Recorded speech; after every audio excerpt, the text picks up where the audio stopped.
President Bush said, our very way of life is at stake.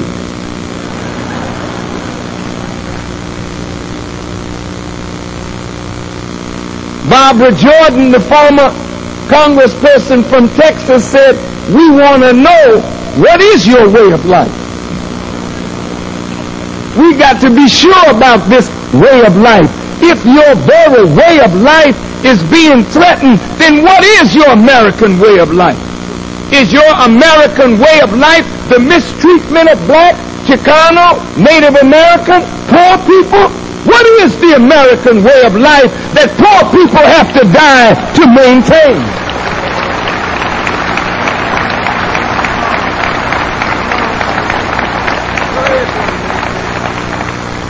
Certainly freedom is not threatened. This is not the first time one country has walked in and walked over another one. Why are you so alarmed now? The Russians walked into Afghanistan. President Jimmy Carter stopped the brothers and sisters and the athletes from participating in the Olympics.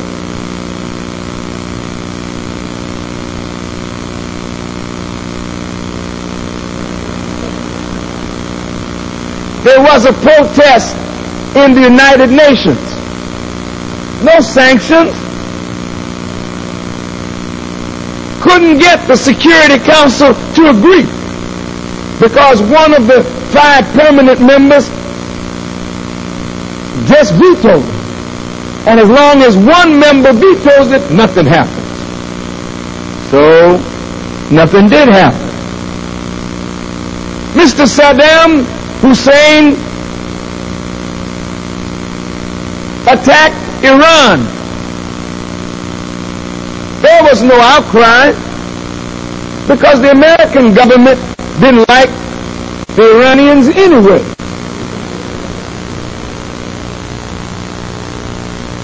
Poison gas was used against the Iraqi Kurds and against the Iranians.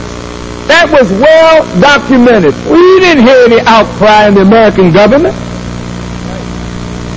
The Iranians could hardly get heard about the use of poison gas against them. America knew about this, said nothing. Why? Her vital interest was not threatened. We saw the Chinese government roll over young Chinese with tanks. Oh, there was an outcry. But within a short while, America sent Scowcroft out to talk business.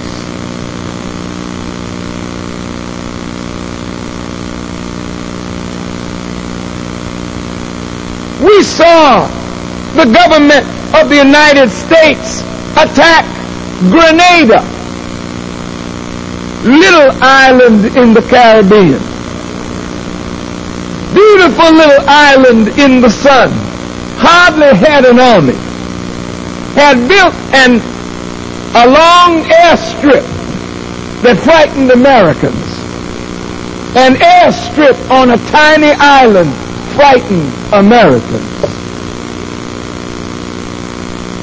Under the pretext of protecting American students who were there studying, soldiers went in, poor soldiers, poor blacks, poor Chicanos, poor whites, to fight for what? Certainly the people on the island of Grenada were not threatening America's vital interests.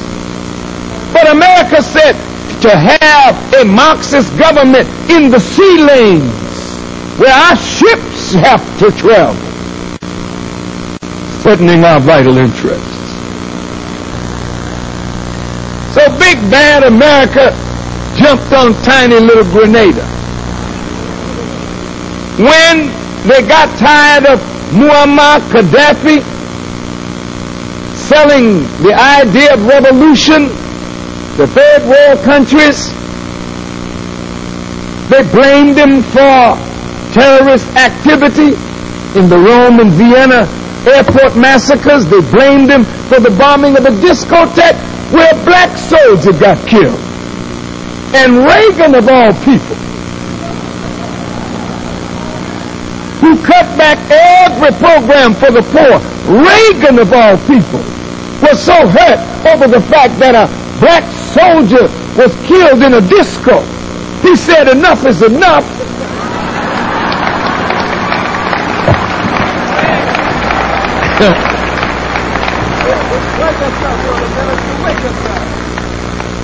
And sent F-111s to bomb his home.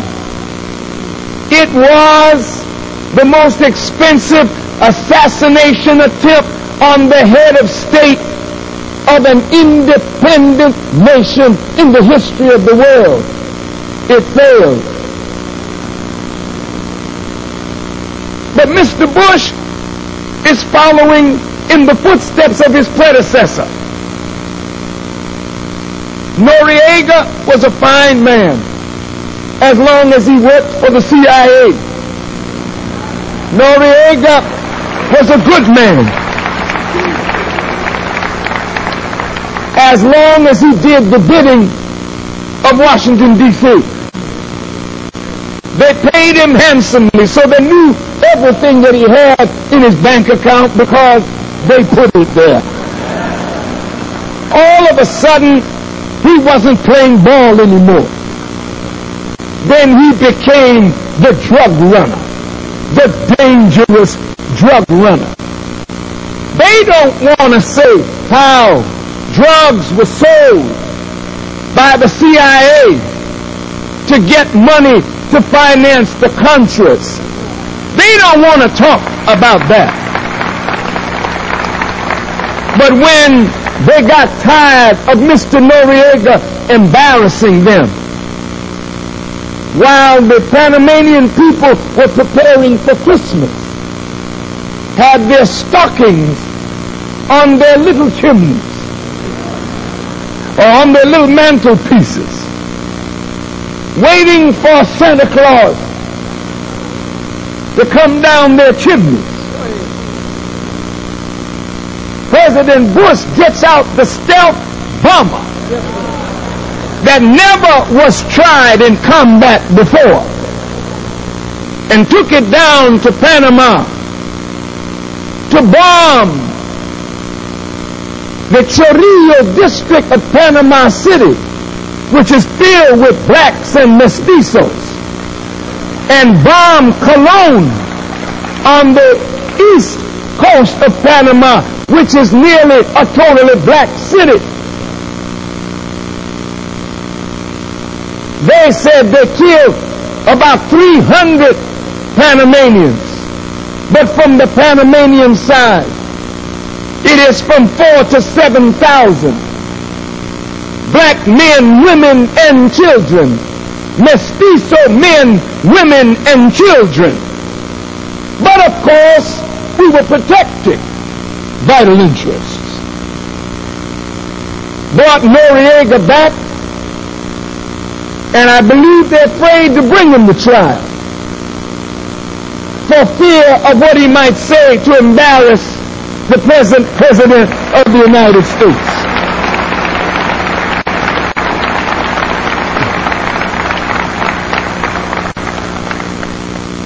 Black people dying in Liberia.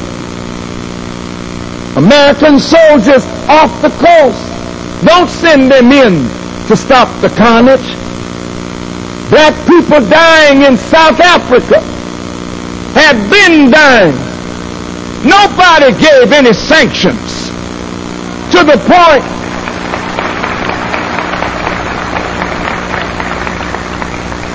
point where they crippled the regime of Botha or his replacement.